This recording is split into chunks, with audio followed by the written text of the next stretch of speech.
So Glenn Greenwald has, since 9/11, been yelling at the top of his voice about the disappearance of civil liberties in this country. He was mocked by many, including us. We don't mock him anymore. We think he was right. He just posted a Twitter thread that's worth reading on this subject. He's an independent journalist, writing on Substack very often. He joins us tonight. Glenn, thanks so much for coming on. I think we've reached the point where even people who didn't take this seriously, like me, are genuinely concerned.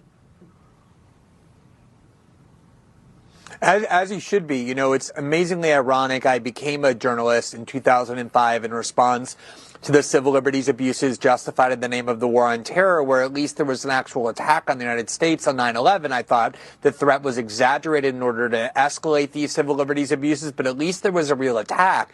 What is the most overlooked part of the Biden administration is that before January 6th, there was an attempt to import that war on terror, that first war on terror, onto domestic soil. Adam Schiff, one of the most authoritarian members of Congress, in addition to being one of the most pathological liars, had legislation pending that would do nothing but take that first war on terror and make it domestic. And you can look at a Wall Street Journal article on November 15th, 2 months before January 6th, right when Biden was declared the winner, where they said that a top priority of the Biden administration is to reintroduce the war on terror, but this time on domestic soil. So they justify it now in the wake of 1/6, even though before 1/6, this was what they were intending to do as a way of criminalizing their opposition and solidifying authoritarian powers on American soil.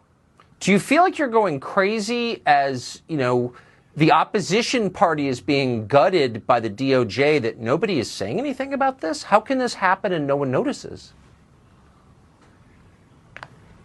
One of the most bizarre things is that skepticism towards the U.S. security state, the CIA, the FBI, the NSA, were long-standing principles of left-wing politics in the United States. Yeah. It was a staple of how the American left understood it. If you look at polling data or just the political framework now, where you see reverence for and belief in and applause for the CIA, the DOJ, the FBI, and the NSA is not on the American right, but on the American left. And it's the American right that has become skeptical of it precisely because it's being ushered in to punish criminal dissent. And that's why they called January 6th an insurrection, even while Biden mocks people and says, oh, you can't overthrow the U.S. government with your weapons. You need an F-15. And yet they turn around and say 900 people on January 6th is an insurrection. That's what they need to do to criminalize dissent on our soil. Right. And you called that early. There's a reason they're using that word. And to the most rest of us, it was just annoying.